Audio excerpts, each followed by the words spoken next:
네, 안녕하십니까. 반갑습니다.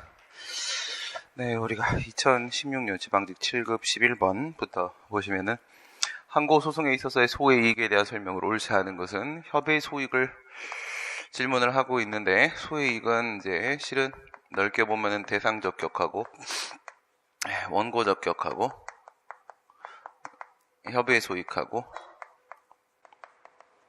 이 세 개를 이제 포함을 해서 우리가 일반적으로 소외이익이라고 하게 되고, 협의의 소외이익이다 하게 되면은 여기서부터 여기까지가 협의의 소외이익이고, 광의 소외이익은 대상적 격을 포함해서 논의를 하게 됩니다.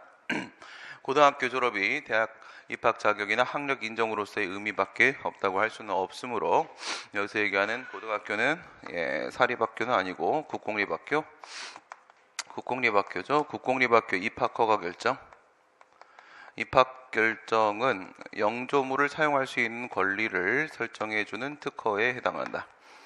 우선 국공립학교는 인적 물적 시설의 결합체로서 그 영조물을 사용할 수 있는 권리 설정입니다. 설권적 처분이고 특허에 해당을 할 테고, 퇴학 처분을 한다. 퇴학 처분이라고 하는 것은요, 이것도 처분 맞죠?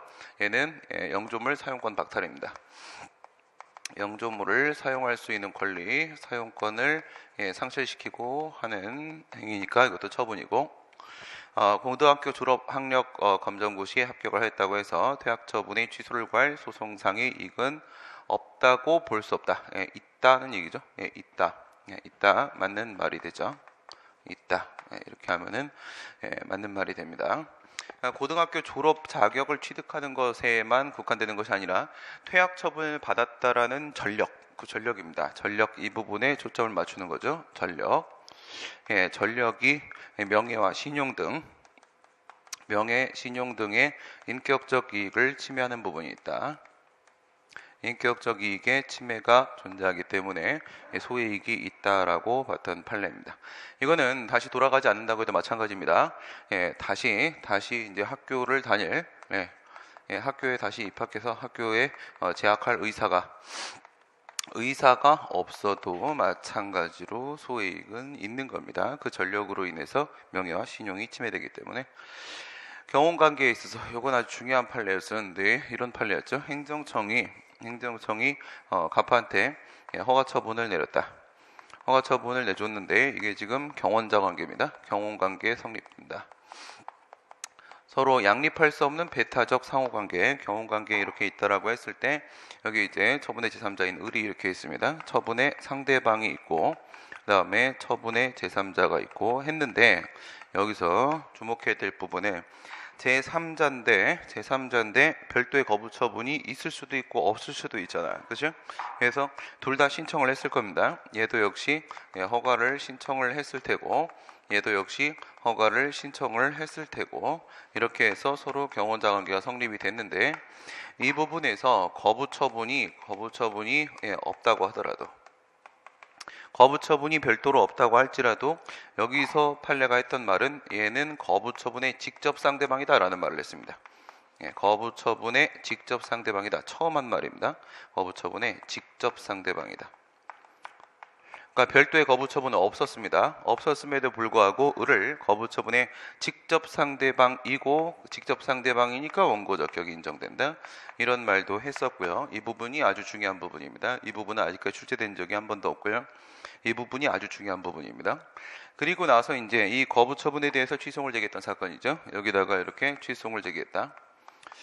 취소송을 제기를 하게 되면 거부 처분을 취소시킨다고 하더라도, 그래서 기속력으로서 재처분 의무가 부과된다고 하더라도, 이 갑에 대한 허가 처분 이게 제거되는 건 아니죠. 이게 제거되는 건 아닙니다. 거부가 제거가 되는 것이지. 그렇다면은 이 관할구역 내에 갑은 이미 허가받고 들어와 있는 상태죠. 얘는 나가지 않았습니다. 그러면 얘가 갑이 나가지 않은 상태이기 때문에 을이 들어갈 수 있는 가능성이 없는 것은 아니다. 이 얘기를 한 거예요. 뭐라고 했어요?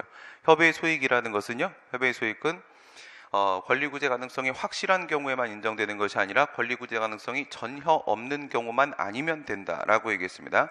1%만 있으면 된다. 권리구제 가능성이 전혀 없는 경우만 아니면 된다라고 했고, 그 과정에서 얘가 거부처분에 대한 취소를 제기해서 승소를 했다라는 얘기는 바로 뭐예요? 얘는 요건을 갖추고 있다라는 것이 인정을 받게 된 거죠. 허가 요건을 갖춘 것으로 인정을 받게 된 것이고, 그러면 갑도 허가 요건을 갖춘 것이고 을도 허가 요건을 갖춘 것이고 인정이 된 겁니다. 이런 상황이라고 하게 되면 재량행위니까 이것은 다시 뭘 하게 된다? 재우열 심사를 하게 된다. 이런 얘기를 한 겁니다. 재우열 심사를 하게 될 것이고, 재우열 심사 과정에서 갑에 대해서 직권 취소를 하고, 갑을 직권 취소를 하고 을에 대해서 허가를 내어주는 가능성도 완전히 배제할 수는 없는 것이다. 그래서 협의 수익이 있다라고 봤던 판례죠. 구도시 및 주거환경정비법상의 조합설립추진위원회 구성승인 처분을 다투는 소송의 계속 중에 구성승인 처분입니다. 구성승인 처분은 가학상 인가죠. 가학상 인가. 소송 중에 조합설립 인가 처분이 나왔다. 조합설립 인가 처분 가학상 특허죠. 특허 처분이 이렇게 나왔다. 4단계 들어가는 상황이었었고요. 첫 번째 구성 승인이 이렇게 들어왔고, 그 다음에 조합 설립 인가가 들어오게 되고, 그 다음 세 번째 사업 시행 계획 인가, 사업 인가가 나오게 되고, 그리고 관리처분 계획 인가가 나오게 되게 되면, 물론 이제 법적 성질은 얘는 가학상 인가고, 얘는 가학상 특허고, 얘는 가학상 인가고, 얘는 가학상 인가고 이렇게 되겠죠. 이게 된다고 했을 때 앞에 두 개 지금 얘기를 하고 있는 것이고, 구성 승인이 나왔고 이에 대해서 인가 처분에 대해 소송을 들어갔다. 소송을 들어갔다라는 것은 무엇을 막기 위한 것이냐? 정비 사업의 진행을 막기 위한 것이다. 이거죠? 정비 사업 진행을 막기 위한 것이다.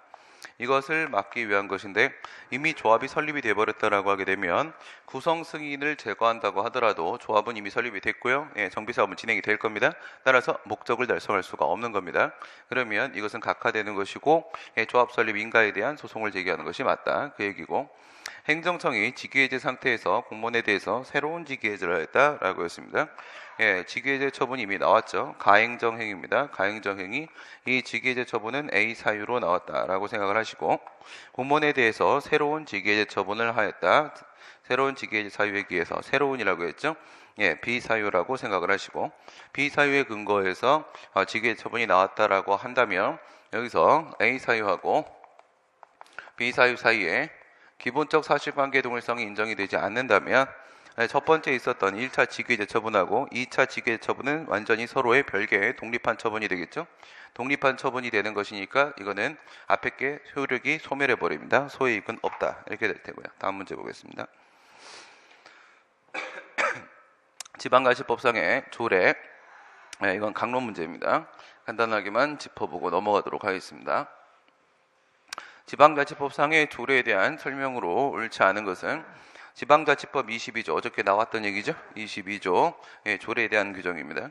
22조는 조례에 대한 것이고 23조는 규칙에 대한 것이었었고, 지방자치법 22조입니다. 자치조례 말하게 되는 것이고, 여기 나와 있는 대로 이렇게 되어 있습니다. 어저께 설명했던 내용이 이겁니다.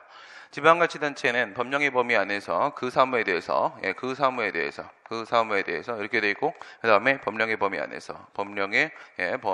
안에서라고 이렇게 얘기를 하고 있습니다. 그 사무라고 하는 것은 지방자치단체의 사무를 말하는 것이라고 했고, 이것은 지방자치법 9조 1항에 따르게 되면 자치사무하고 단체위임 사무를 말하게 됩니다. 얘는 자치사무 그리고 단체위임사무 두 개를 말한다고 지방자치법 9조 1항에 나와 있습니다. 이렇게 되어 있고, 이게 이제 조례 제정의 한계입니다. 사항적 한계, 조례 제정권의 범위죠. 조례 제정권의 범위, 여기가 조례 제정권의 범위가 되는 것이고, 이거를 벗어나게 되면, 다시 말해 기관 위임 사무에 대해서 조례를 제정하게 되면 그것은 사항적 한계 위반이니까 위법하게 될 것이고, 법령의 범위 안에서라는 것은 여기 나와 있는 대로 법령에 위반되지 않는 범위 내에서라고 해석을 할 수밖에 없죠. 위반하지 마라. 얘는 위반 금지입니다. 위반하지 마라라고 얘기하는 거니까 이것은 법률 우위 원칙을 말하는 거라고 했고요. 법률 우위 원칙 얘기하는 거고, 이게 본문입니다. 단서 부분에는 법률 유보 원칙에 대한 내용이 있었죠. 권리 제한, 의무부과 벌칙 조례 세 가지가 있었습니다. 지방의회에 의하여 재의결된 조례안의 일부 규정이 법령에 위반되는 경우에 예, 첫 번째 의결이라고 하게 되면 의결이라고 하게 되면 지방자치단체장이 제의 요구를 할 수 있습니다.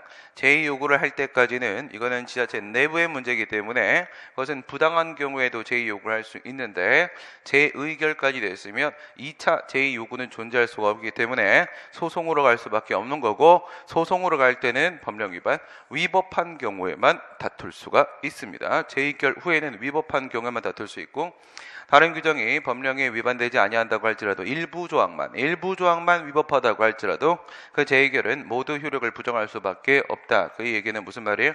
조례는 전체적으로 하나의 일체를 형성한다.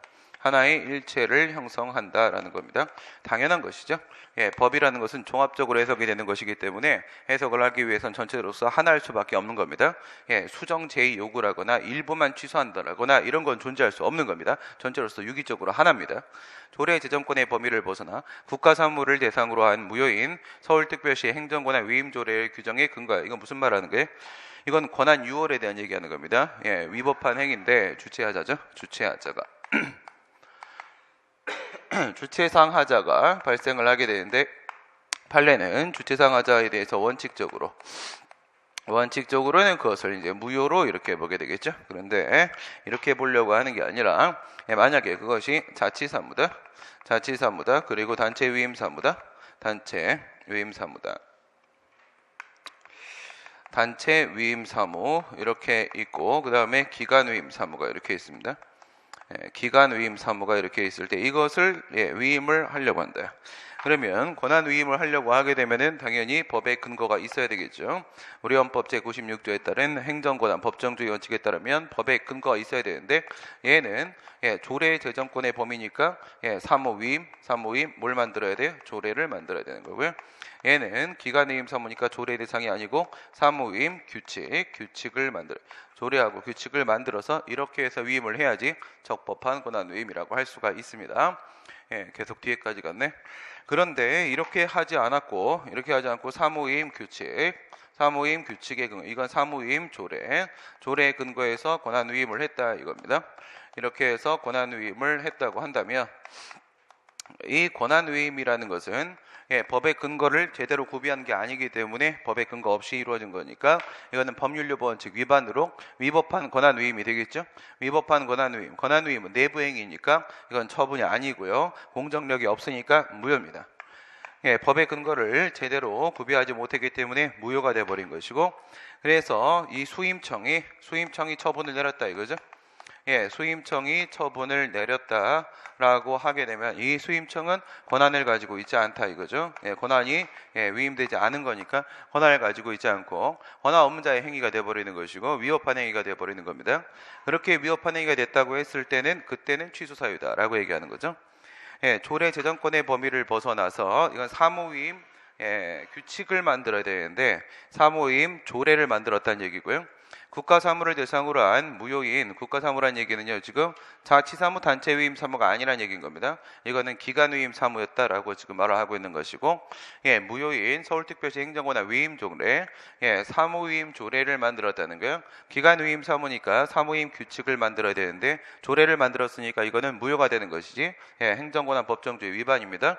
그러면 이 조례가 무효가 되는 것이고, 그럼 그 무효인 조례에 근거해서 권한 위임을 했죠. 위임된 권한, 이것도 무효가 돼 버리는 거죠. 이것도 무효가 된 거고, 얘가 이제 수임청이에요. 수임청인 구청장이 건설 영업정지 처분을 한 경우에 그 처분은 결과적으로 적법한 위임 없이 권한 없는 자에 의해 정해진 주체하자 인정된 거고요. 마찬가지가 된 것이고, 하자가 중대 명백하지가 않죠. 명백이 아닙니다. 명백이 당연 무효가 아닙니다.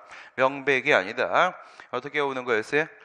위법성은 어디서부터 오는 것인지를 찾아내라고 했습니다. 위법성은 여기서 시작이 된 거예요. 여기서 위법 1, 여기서 시작이 된 거고, 그 다음에 여기서 위법 2, 여기까지 온 것이고, 그 다음에 여기가 위법 3, 여기까지 이렇게 오게 된 거고, 우리 눈에 보이는 건 이 부분입니다. 이 부분인데, 그 위법성은 여기서 이렇게 온 거고, 여기서 이렇게 온 거니까 어디를 봐야 되는 거라고 했어요? 이럴 땐 여기를 보는 거라고 했죠.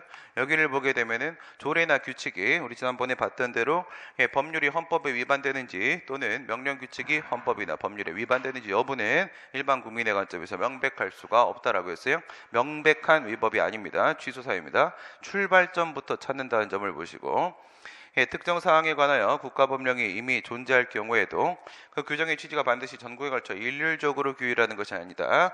국가 사무가 아니라는 겁니다. 국가 사무가 아니고 일률적으로 규율하는 것이 아니라 지방자치단체가 그 지방의 실정에 맞게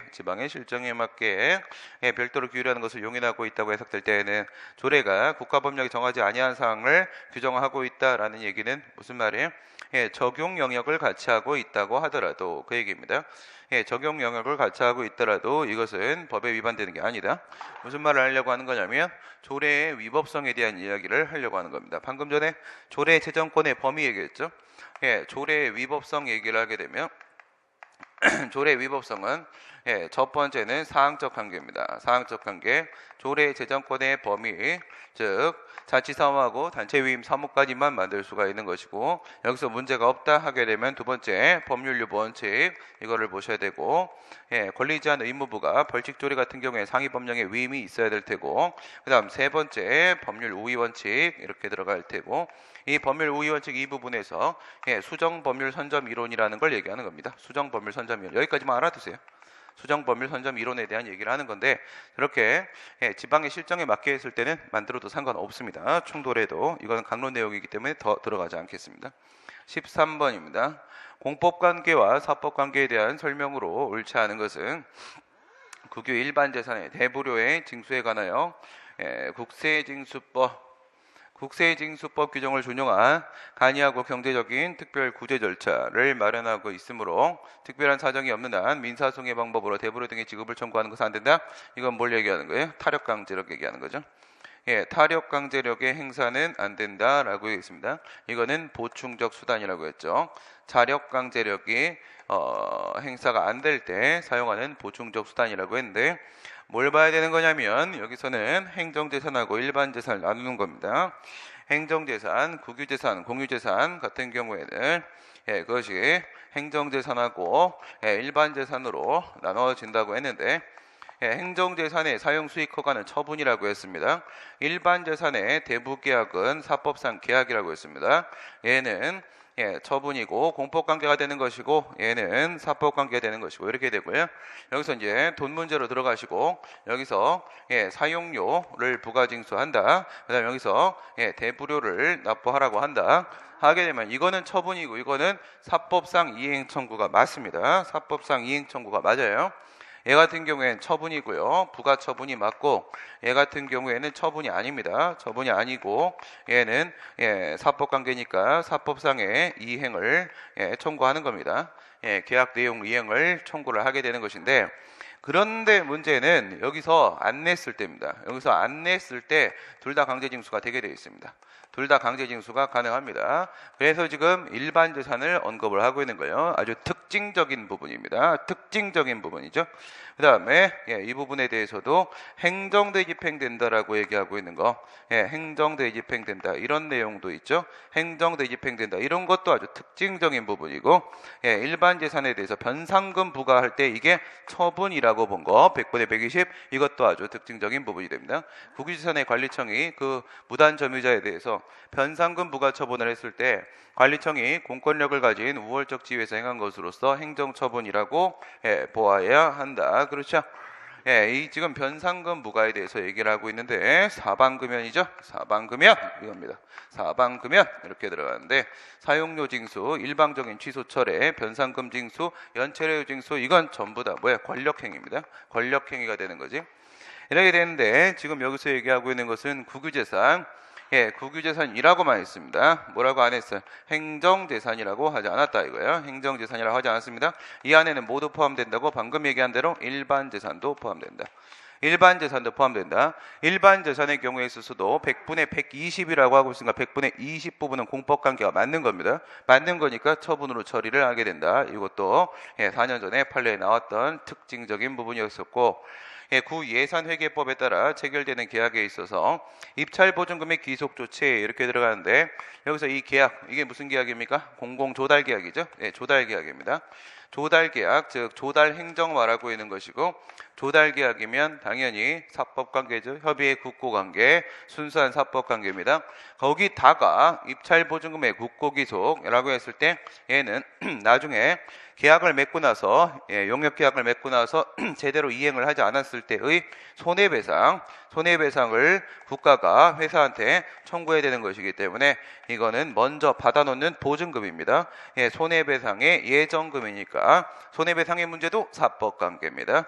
조달계약 원래부터 사법관계고 이것도 지금 반전변수 없습니다. 그래서 그대로 사법관계로 가게 되는데 그러니까 이거는 이제 사법관계에 있어서의 분쟁이니까 민사소송의 대상이 되는 게 맞고 다만 그것이 아니라 만약에 정당한 이유 없이 계약을 이행하지 않았다라고 하게 되면 입찰 참가 자격 제한 결정 얘기하는 거죠. 이거는 뭐였어요? 수인 의무를 부과하는 수인 하명이었습니다. 수인 하명, 입찰 참가 자격 제한 결정은 수인 의무를 부과하는 하명으로서 처분에 해당을 한다. 지금 그 얘기를 하려고 하는 거죠. 앞에 건 사법관계고 뒤에 건 공법관계다 이렇게 얘기하고 있는 거고 지금 같은 경우에는 국가 쪽이니까 국가기관, 중앙행정기관의 입찰 참가적 제한 결정, 그 다음에 지방자치단체장 여기까지는 원래 인정되고 있었던 것이고, 그 다음에 공공기관의 운영에 관한 법률, 공공기관법이 들어오면서 공공기관의 운영에 관한 법률이 만들어지면서 이렇게 다시 나눠지게 되죠. 그래서 첫 번째 공기업이 있고, 그 다음 두 번째 준정부기관. 준정부기관이 있고 세 번째 기타 공공기관이죠. 기타 공공기관 이렇게 되면서 이 법이 만들어짐에 따라서 이게 만들어짐에 따라서 여기까지로 늘어난 겁니다. 이 두 개가 추가가 된 거고 여기까지가 수인 의무를 부과한 하명 처분이 되고 얘는 아직 처분이 아닙니다. 법에서 이쪽에 대한 내용은 다루고 있지 않다 그 얘기고요. 공익사업의 시행으로 인하여 건축허가 등 관계법령이 정한 절차를 진행 중이던 사업이 폐지되는 경우에 그 사업 등에 소요되는 비용 등의 손실에 대한 쟁송은 민사소송 절차에 의하여 한다. 이렇게 얘기를 했는데 지금 여기서 공익사업이죠.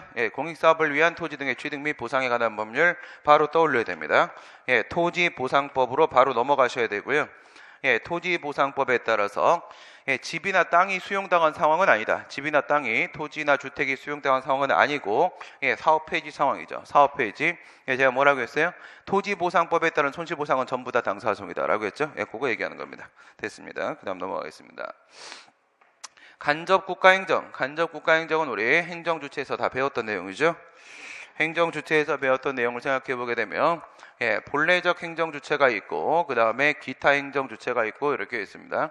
본래적 행정주체에서 국가나 지방자치단체가 있을 테고 기타 행정주체에서 기타 공법상법인, 기타 공법인이 있고 공모수탁사인이 있죠.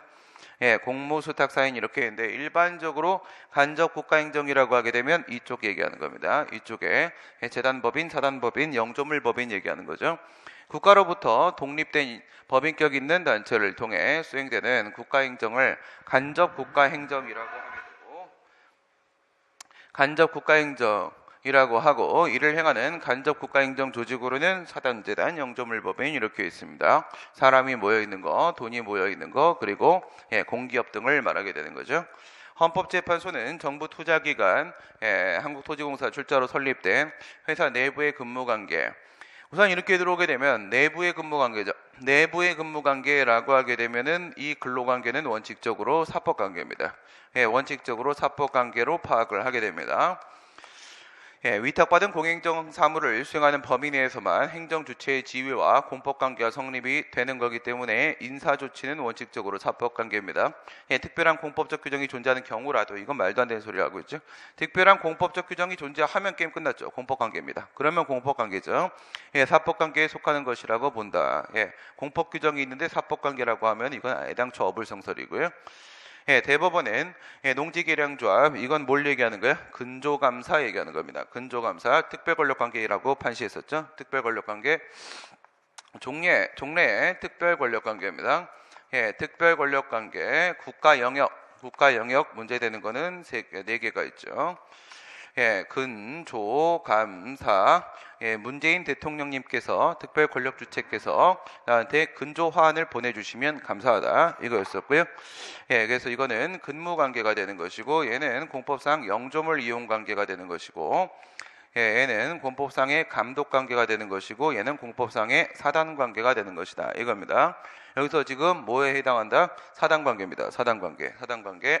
이렇게 공공조합이 이렇게 있다 이거죠. 공공조합이 있다 그렇게 되면 여기서 이제 조합원과의 관계하고 국가와의 관계하고 이렇게 들어갔을 때 위쪽이 얘를 감독하는 관계, 감독 관계가 되는 것이고 밑에 쪽이 사단 관계, 조합이 사단이잖아. 그렇죠? 사단 관계 이렇게 되는 게 농지 계량조합 상황입니다. 그 직원과의 관계는 사법상 근로계약 관계가 아니라 공법상의 특별 권력 관계이다. 맞는 얘기고요. 그 조합의 직원에 대한 징계 처분, 이건 행정소송 제기해야 되는 문제라고 판시했었습니다.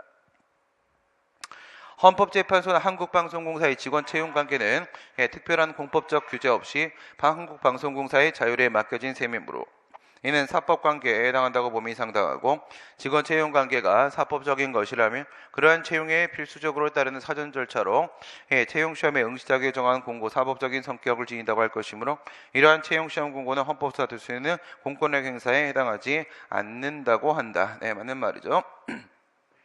이게 지금 방송공사 이렇게 들어왔잖아요. 방송공사. 역시 공법상 법인이 되는 것이고 얘는 그냥 원칙대로 지금 밀고 들어온 거예요. 얘는 지금 원칙대로 뭐랑 비교하는 거야? 2번하고 비교하는 거면 2번하고. 원칙은 사법관계라고 했죠. 원칙은 특별한 공법적 규정이 있으면 어쩔 수 없는 거고 없으면 원칙대로 사법관계. 이거 들어간 겁니다. 그 얘기한 겁니다. 두 개 비교를 해달라고 한 거죠.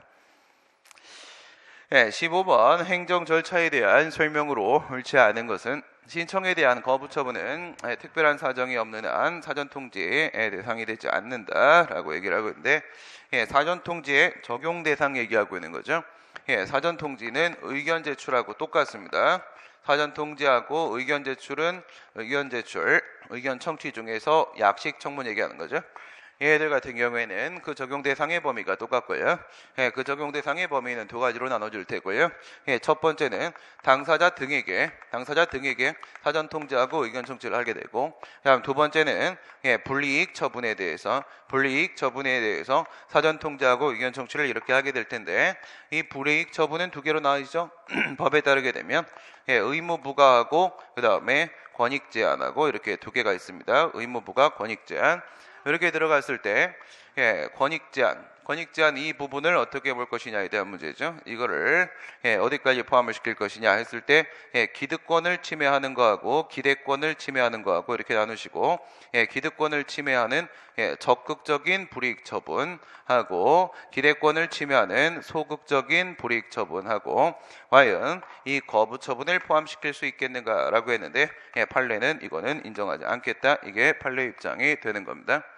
허가 처분의 신청에 앞서 허가 업무 담당자에게 신청 내용에 대한 검토를 요청했다. 그냥 이건 뭐야? 단순한 검토 요청입니다.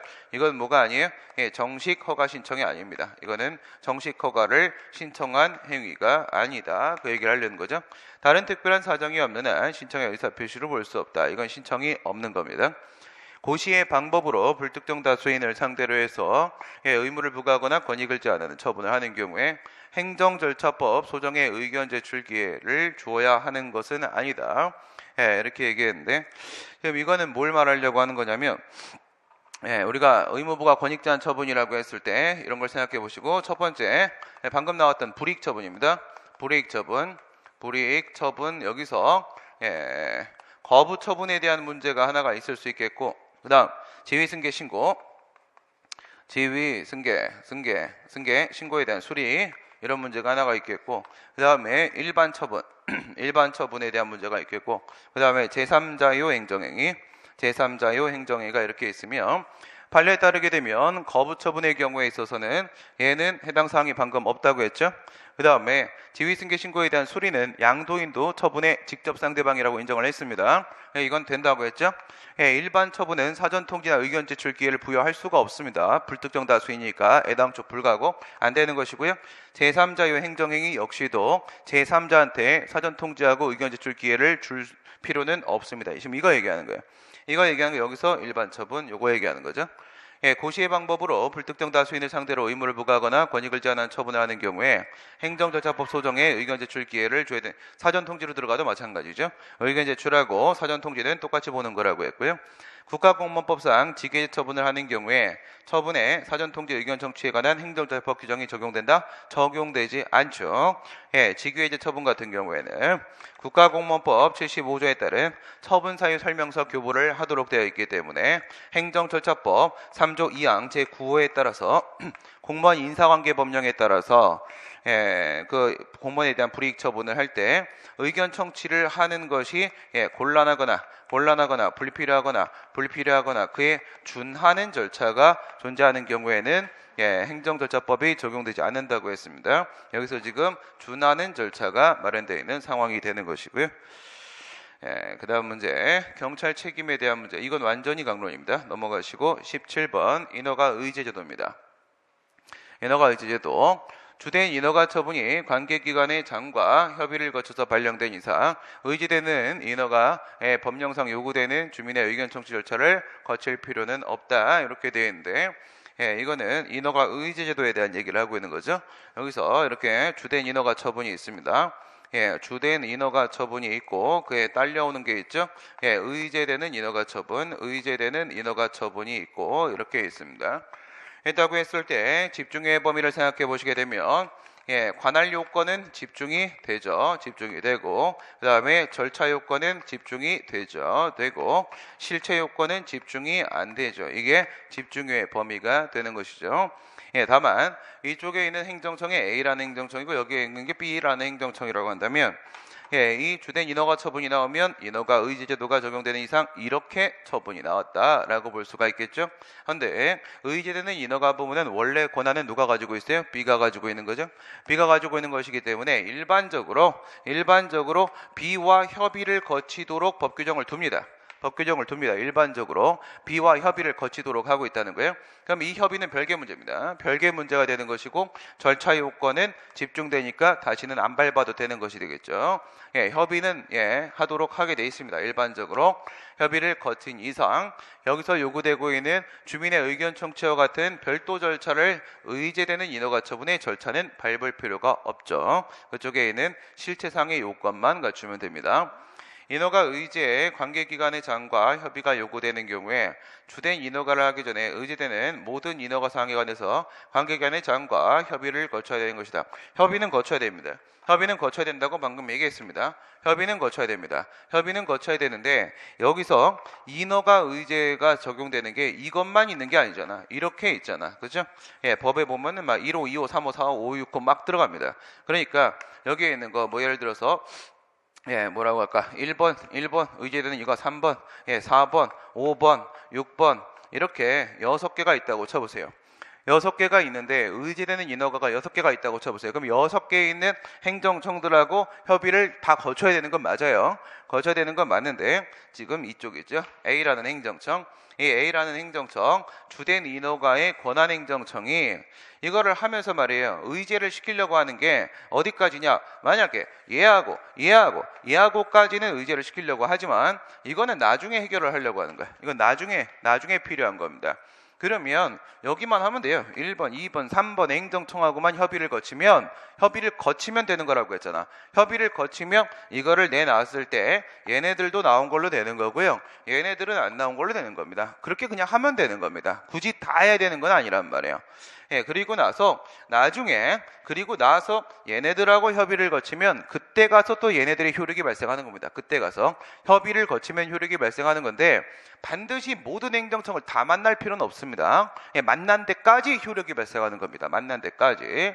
주된 인허가에 의해 의제되는 인허가는 원칙적으로 주된 인허가로 인한 사업을 시행하는데 필요한 범위 내에서 그 효력을 유지되는 것이기 때문에 주된 인허가로 인한 사업이 완료된 이후에도 의제되는 효력이 있다. 이건 말도 안 되는 소리를 하고 있는 건데요. 뭐 예를 들어서 이런 걸 한번 생각해 보세요. 여기서 택지 개발 사업을 하려고 합니다. 공사를 건축 사업을 하려고 합니다. 사업을 하려고 하는데 지금 이게 만약에 도로 조명 허가다 이러면 어떻게 될 거예요? 이게 도로 조명 허가예요. 그래서 건축 사업을 하는 과정에서 필요한 게 도로를 점유하는 겁니다. 그래서 도로 점용 허가를 이렇게 끌어낸 건데 이게 지금 건축이 다 끝났어. 건축이 다 끝났는데 도로는 계속 점용해도 된다? 그건 말이 안 되는 거잖아. 그렇죠? 당연히 얘가 주된 인허가입니다. 주된 인허가. 주된 인허가에 필요한 범위 내에서의 의지되는 인허가들의 효력이 인정이 되는 것이지 주된 인허가와 관계없이 얘네들이 각각 독립해서 인정되는 건 결코 아닌 겁니다. 무슨 말인지 알겠죠? 예, 그래서 얘네들은요 외부에 별도의 의사표시가 있는 것도 아니고요 법적으로 얘네들이 나온 것으로 보는 것도 아닙니다. 그냥 효과가 딸려오고 있는 거지 얘네들이 법적으로 별개로 나온 것이 결코 아닌 겁니다. 주된 인허가 거부 처분을 하면서 의제되는 인허가 거부 사유를 제시한 경우에 의제된 인허가 거부를 다투려는 자는 주된 인허가 거부 외에 별도의 의제되는 인허가에 대한 쟁송을 제기해야 된다. 그게 아니고요. 만약에 여기서 의제되는 인허가가 이렇게 있다라고 생각을 하시고 이렇게 있다라고 했을 때 예, 이거를 우리가 뭐 전원개발 사업 실시 계획 승인 이렇게 해보시고 이거를 부지 사전 승인 이렇게 해보시게 되면은 예, 부지 안전성에 문제가 있는 상황입니다. 부지 안전성 쪽에 문제가 있는 상황이라고 했을 때 부지 사전 승인에 대해서 소송을 제기되냐 그런 문제가 아니라는 거죠. 어디다가 소송을 제기해야 돼요? 이게 주된 인허가입니다. 이게 주된 인허가예요. 이게 전원개발 사업 실시계획 승인인 겁니다. 무슨 말이에요? 창구는 단일화된다. 예, 창구 단일화입니다. 창구 단일화. 소송에 있어서 창구는 단일화를 시키게 된다. 어디다가만 소송을 제기해야 돼요?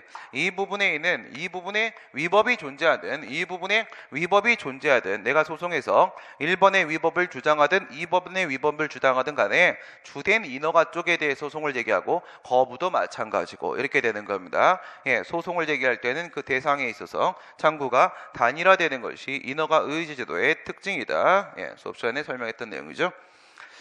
행정계획에 대한 설명으로 옳지 않은 것은 도시계획의 결정 변경 등에 관한 권한을 가진 행정청이 이미 도시계획이 결정고시된 지역에 대해서 행한 다른 내용의 도시계획의 결정고시는 무효이다.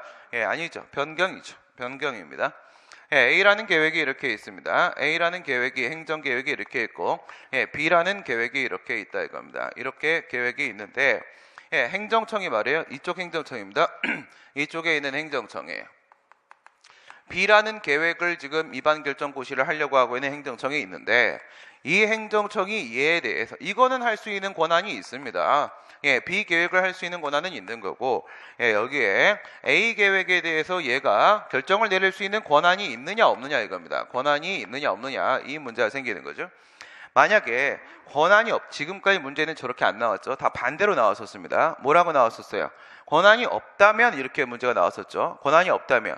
권한이 없으면 이거는 얘가 얘를 폐지할 수가 없잖아. 폐지할 수가 없고 둘은 무슨 관계가 있어요? 양립할 수 없는 관계에 있는 거 아니겠습니까?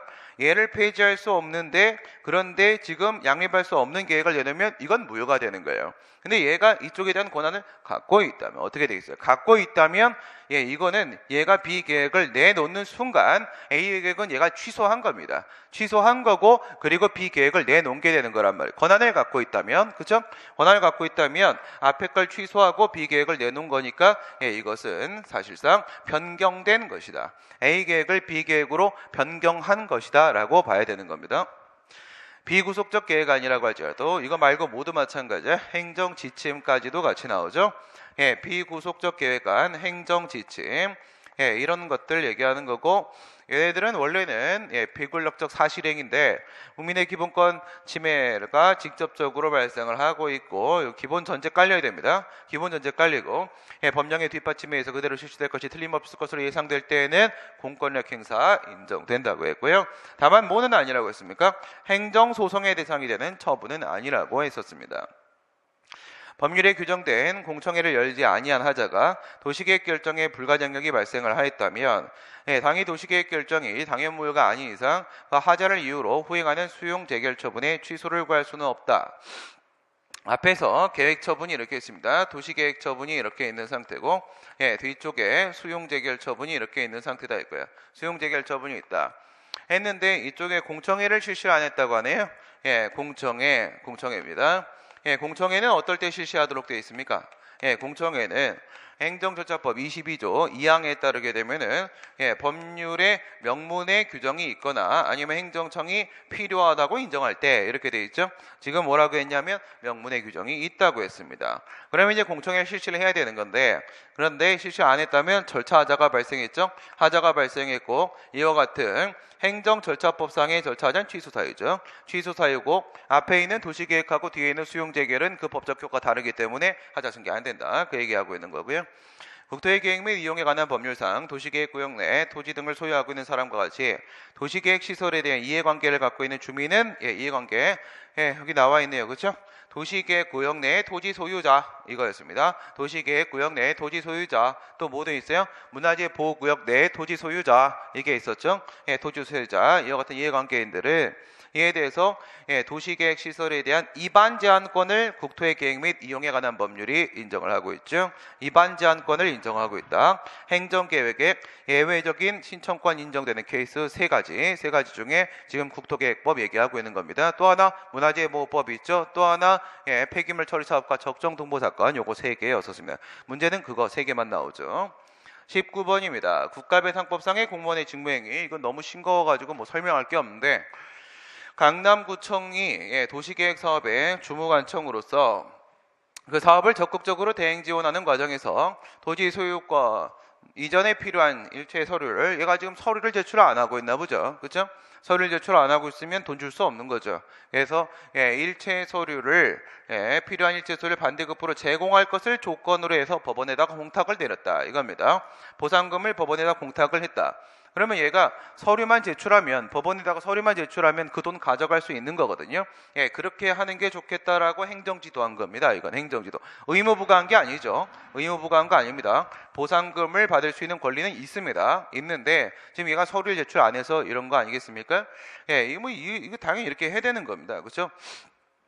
뭐 해야 되는 거예요? 그러니까 우리나라 같은 경우 지금 한국 GM, 코리아 GM 한번 생각을 해보시게 되면 미국의 본사를 폐업할 것을 조건으로 지원금 줘야 되는 겁니다. 그렇죠? 지금 걔네들 서류를 하나도 제출 안 하고 있잖아요. 이 새끼들 지금. 그렇죠? 트럼프가 시켰다고 했죠. 자기 입으로 얘기했습니다.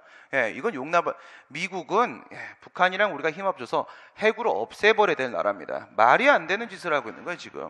거기 지금 같이 협조하고 있는 친구가 누구예요? 자유당이잖아요, 지금. 그렇죠? 미국하고 우리가 관계가 안 좋아져서 그렇다? 걔네들 원래 계획되어 있는 행동입니다. 지금 이거 계획되어 있는 행동이라고 이미 다 나왔지 않습니까? 근데 우리가 관계가 안 좋아져서 지금 우리가 당하고 있는 거다?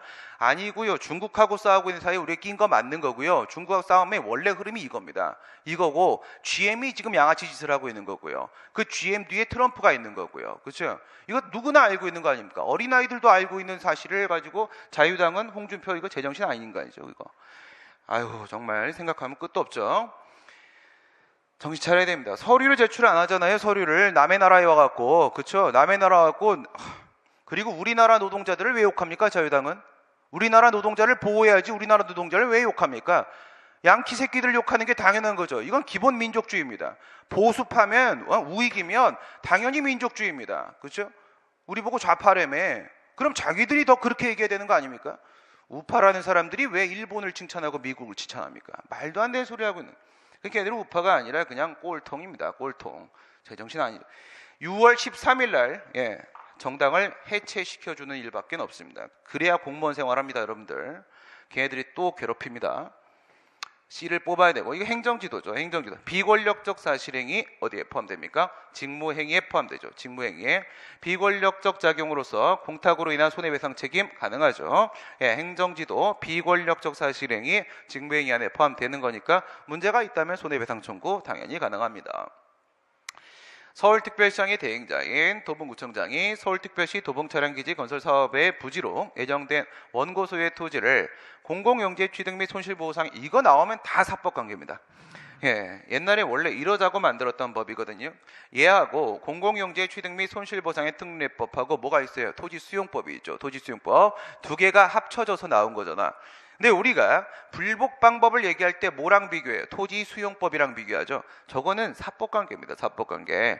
그래서 그냥 이렇게 나오면 그냥 다 사법관계라고 봐도 틀리지 않습니다. 매수하기로 하는 내용의 매매계약, 사법상 계약이죠. 체결한 경우에 이 매매계약은 공공기관이 사경제 주체로서 하는 사법상 매매이므로 이에 대해서는 국가배상법 적용 안 되죠. 이건 뭐 얘기하는 거예요? 위에 것도 그러네요. 1번도 그러고 2번도 그러고 직무행위에 대한 얘기를 하고 있고요. 직무행위는 협의설이 있고 광의설이 있고, 이것도 어제 나온 얘기네. 최광의설이 있고 이렇게 있을 거 아니겠습니까? 얘는 공권력 행사를 얘기하는 것이고, 얘는 공법행위 전반, 얘는요 사경제 작용까지 포함한다. 이게 통설 판례죠. 광의설, 공법행위까지입니다. 사경제 주체 지위에서 행위하는 것은 인정할 수 없다. 도로 개설 등 공사로 인한 무허가 건물의 강제 철거와 관련하여 이루어지는 지방자치단체의 그 철거 건물 소유자에 대한 시형 아파트 분양권부요. 시형 아파트 분양권부요. 이거 그냥 우리가 알고 있는 이주 대책하고 똑같이 보시면 됩니다. 그 분양처분 대상자 결정이 나와야지 비로소 판례에 따라 뭐라고 했어요? 수분양권이 인정되는 것이다. 결정이 있어야만 비로소 분양을 받을 수 있는 권리, 수분양권이 인정되는 것이다. 따라서 처분성 인정됩니다. 사법상 행위가 아니라 처분이 맞습니다. 마지막 육군중사, 육군중사. 지금 여기는 특별한 단서가 없는데 우리 판례의 경향에 따르게 되면 말입니다. 판례 경향에 따르게 되면은 육군중사 갑이 다음 날 실시 예정인 독수리 훈련 대비하여 사전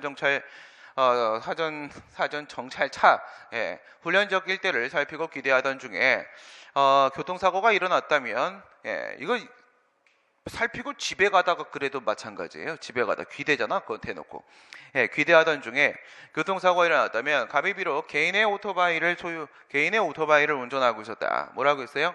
훈련 지역을, 사전 정찰차 훈련 지역 일대를 살폈습니다. 이건 무슨 말이에요? 직무수행 중이죠. 직무수행 중이 맞고요. 전투훈련 등의 특수직무집행까지도 포함이 됩니다. 특수직무집행까지 인정되는데, 그런데 개인 소유의 오토바이를 운전을 하고 있다라고 해서 개인 차량이죠.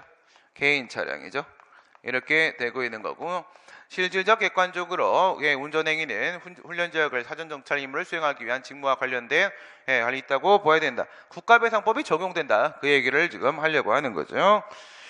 국가배상법입니다. 국가배상법. 국배법 보시게 되면 국가배상법 제2조. 2조는요, 1항하고 2항하고 이렇게 얘기했죠. 그러면 1항은요, 본문하고 단서하고 이렇게 얘기했죠. 그 다음에 본문은요, 전단하고 후단하고 이렇게 얘기했죠. 전단하고 후단하고 이렇게 있습니다. 이렇게 했을 때 전단이 이게 일반적인 공무원의 직무행위로 인한 손해배상 책임 부분이 되는 것이고, 이게 공무원 책임입니다. 공무원의 직무행, 이렇게 헷갈리나? 이렇게 많이 말을 하는데 공무원의 직무행위 책임이라고 씁시다. 공무원의 직무행위로 인한 손해배상 책임, 직무행위 책임 말하게 되는 거고, 이제 후단에 있는 게 이게 이제 자배법이죠. 자배법. 자동차 손해배상법 적용시키면은 국가배상법으로 토스한다. 그 얘기가 되는 것이고, 단서 부분이 이제 이중배상금지, 이중배상금지에 대한 문제가 되는 것이고, 2항이 이제 공무원 책임, 여기다가 공무원 책임 중에서 무슨 책임? 내부 책임입니다. 내부 책임에 대한 규정을 이렇게 두고 있는데, 여기 이제 자배법 3조에 따른 배상 책임 요건의 핵심이 뭡니까? 운행자성이죠. 운행자성. 운행자성은요, 운행 지배와 운행 이익이죠. 운행 지배와 운행 이익이 인정이 돼야 되는데, 여기서 운행 지배와 관련된 문제가 바로 관용 차량이냐, 그 차가 관용 차량이냐 아니면 개인 차량이냐, 이 문제가 되는 것이고, 그 다음에 운행 이익, 누가 이익을 얻는 거냐? 이 자동차를 운행을 해가지고 이 부분이 바로 직무 수행 용도냐, 직무 용도냐, 아니면 사적 용도냐, 이런 문제가 생기는데, 지금까지 문제 같은 경우에 이렇게 들어왔습니다. 직무 수행 중에 관용 차량, 이렇게 하면은 당연히 행정주체, 국가 등에게 운행자성이 인정되고 자배법상의 배상 책임이 인정되고, 그러면 국배법상의 배상 책임이 인정되는 걸로 가는 건데, 문제는 뭐냐면 문제는 이렇게 걸리는 거죠. 이렇게 걸리거나 이렇게 걸리거나 하는 상황이 발생할 수가 있을 거 아니겠습니까? 서로 불일치할 때 근데 주로 문제가 어디로 나와요? 문제가 이렇게 나와요. 이렇게 개인 차량인데 직무 용도다. 그러면 우리 판례는 여기다가 초점을 맞춘단 말이에요. 여기다가. 근데 이제 뭐 이 정도 좀 얘기를 좀 해주는 게 좋습니다. 만약에 이렇게 나오면 어떻게 됩니까? 이렇게 나와버리게 되면 이렇게 나온 판례가 뭐라고 해요? 열세 관리를 국가가 잘못했다. 그러면 또 자배법상의 배상 책임이 국가 등에게 인정된다. 이렇게 얘기하죠. 열세 관리를 잘못했다라고 하게 되면 또 인정을 할 수도 있습니다. 이렇게 들어가게 되면 직무용도 이 부분에 초점을 맞춰서 국가배상법상의 배상 책임을 인정할 수 있다라고 보는 겁니다. 이렇게 처리를 하시고 그 다음에 마지막 문제. 공익사업을 위한 토지 등의 취득 및 보상에 관한 법률상 토지 등의 취득, 사용과 손실보상에 대한 설명으로 옳지 않은 것은 도시계획 사업 허가에 공고시에 토지 세목의 고시를 누락하거나 도시계획 사업 허가, 사업 인정 이건 뭐 같은 걸로 보시면 돼요. 개별법에서 도시계획 사업 허가를 이렇게 하게 되면 사업 인정이 나온 것으로 본다라고 해서 사업 인정을 의제를 해버리거든. 크게 다른 거 아닙니다. 사업 인정을 함에 있어서 수용 사용할 토지의 세목 공시 절차를 누락한 경우에 이것을 이유로 수용 재결 처분의 취소를 구할 수 없다. 아까랑 비슷한 거네. 아까도 이거 나오지 않았네. 이게 지금 세목 고시를 누락했기 때문에 절차상 하자가 발생했잖아요. 절차상 하자가 발생했고 따라서 사업 인정으로 볼까? 사업 인정으로 이렇게 보시게 되면 사업 인정인 특허죠. 특허라는 처분이 있고 그 다음에 수용 재결이 이렇게 나왔다 이겁니다. 수용 재결이 나왔다. 얘는 특허 처분이 되는 것이고 수용 재결은 대리죠. 형성적 행정이네요. 둘 다. 얘는 특허고 대리고 처분성이 인정이 됩니다. 그리고 이제 앞에 쪽에 절차 하자에 따른 취소 사유가 인정됐다 이거예요. 취소 사유가. 그 다음은 알고 있잖아. 그 다음은 사업 인정과 수용 재결은 그에 따른 법적 효과가 전혀 다르기 때문에 하자 승계가 되지 않는다. 그 얘기를 지금 연결시킨 거고. 본법 72조에 따른 요거를 말하기 전에 여러분들 4번을 보면 2번이 답이 나옵니다. 4번을 보면 2번이 나옵니다. 잔여지 수용 청구의 의사표시는 관할 토지 수용위원회에 해야 되는 것이기 때문에 원칙적으로 사업 시행자에게 한 잔여지 매수 청구의 의사표시를 관할 토지 수용위원회에 한 잔여지 수용 청구의 의사표시로 볼 수가 없다. 잔여지 얘기를 하고 있잖아요. 잔여지를 가지고 기준을 잡으세요. 잔여지를 가지고 기준을 잡으셔야 됩니다. 그래서 갑이라는 사람이 소유하고 있는 토지가 이만큼이 있다라는 거예요.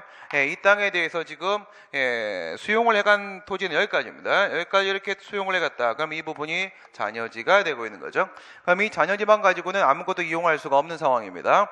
이랬을 때 잔여지 수용 청구를 할 수 있다라고 했잖아. 잔여지 수용 청구는 어떤 특징을 가지고 있습니까? 형성권의 성질을 가지고 있다라고 했죠. 그러니까 관할 토지 수용에다가 이 땅도 수용해 가시오라고 얘기한다면 여기가 이제 90%가 되는 것이고 여기가 10%가 되는 것이고 이렇게 생각을 해보시게 되면 나머지 10% 소용없으니까 이것도 가져가세요라고 하게 되면 이미 가져간 게 되는 거라고 했습니다. 소유권은 이미 사업 시행자한테 넘어간 거야. 수용 여부에서 다툼이 발생하는 게 아니라고 했죠. 그 부분이 아니라 보상 부분입니다. 그래서 이걸 뭐라고 불러요? 취득보상제도라고 부르죠. 취득보상제도라고 부릅니다. 수용 청구를 하게 되면 취득은 자동으로 되는 겁니다. 그 다음에 문제는 보상 부분, 여기서 분쟁이 발생을 하는 거거든요. 만약에 관할 토지 수용에다가 잔여지에 대한 수용 청구를 했는데 그걸 거부를 해버렸다. 그럼 뭐 해야 돼요? 왜 거부합니까? 라고 하면서 거부 처분에 대한 취소를 제기하는 문제가 아니라 이 부분이 분쟁이라고 했죠. 이 부분이 보상금 증액 청구송을 제기된다라고 했어요. 그런데 말입니다.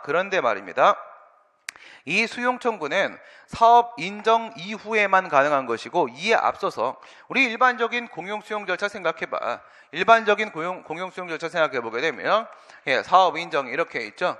사업 인정이 있고 토지조서, 물건조서, 조서 작성이 있습니다. 조서 작성이 있고 그리고 나서 협의 취득을 하죠. 협의 취득. 이게 매수협이잖아. 이게 협의 취득 매수협이고 이거는 사업 시행자하고 얘기하는 거잖아요. 그 다음에 이제 수용 재결 이게 토지수용위원회가 하는 거잖아요. 토지수용위원회가 이렇게 했을 때 이게 똑같아요. 뭐가 똑같아? 여기서 협의 취득은 필수적인 전치 절차고 이걸 밟고 나서 이게 불성립했을 때 비로소 수용 재결을 신청할 수가 있게 되는 거잖아. 여기도 마찬가지로요. 잔여지에 대한 수용 청구를 하기 앞에서 여기는 누구야? 여기는 사업시행자, 공익사업시행자가 되는 거고 여기는 관할토지수용위원회 토수위가 되는 거죠. 이렇게 했을 때 여기도 마찬가지로 매수 청구를 합니다. 매수 청구를. 사업시행자한테 야 이거 사가라. 이거 거쳐야 됩니다. 거쳐야 되고요. 거치고 나서 얘가 싫어라고 하게 되면 이것도 계약이란 말이에요. 사법상 계약이죠. 사법상 계약이죠. 얘가 거부해버리면 소용없는 거야. 방법이 없지. 그러면 이제 여기다가 수용 청구를 하게 되는 거란 말이에요. 수용 청구를. 이렇게 토수위에다 수용 청구를 하는 거란 말입니다. 그랬을 때 이건 처분해달라고 하는 거잖아요. 보상금을 바꾸는 처분해달라고 하는 처분 신청이고 이거는 계약 청구 아닙니까? 그렇죠? 청구 승낙하는 이건 사법상 계약 맺는 문제잖아. 서로 다른 겁니다.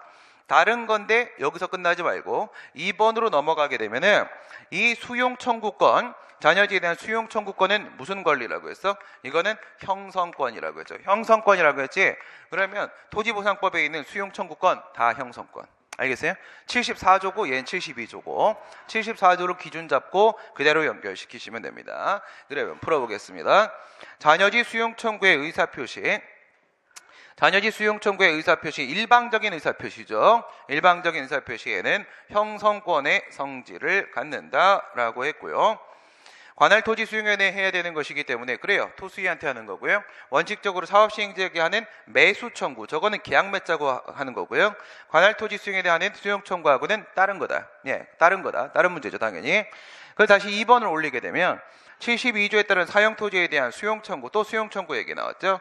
받아들이지 아니하는 경우에 저기서도 잔여지 수용 청구 안 받아들이면 그렇다고 거부 처분에 대한 취소 들어가는 거 아니라고 했잖아요. 그죠? 이것도 마찬가지인 겁니다. 이것도 지금 돈 달라고 하는 거거든. 그래서 그 재결에 대해서 토지 소유자가 토지수용위원회 행정청을 피고로 해가지고 항고송을 제기하는 문제가 아니라는 겁니다. 보상금 증액 청구송 들어가야 됩니다. 제하고 똑같은 거예요. 보상금 증액 청구송 들어가야 되는 거고 본법에 의한 협의 취득은 사법상의 법률행위이므로 당사자 사이의 자유로운 의사에 의해서 채무불이행 매매대금 과부적금의 지급을 약정할 수 있다. 그렇죠.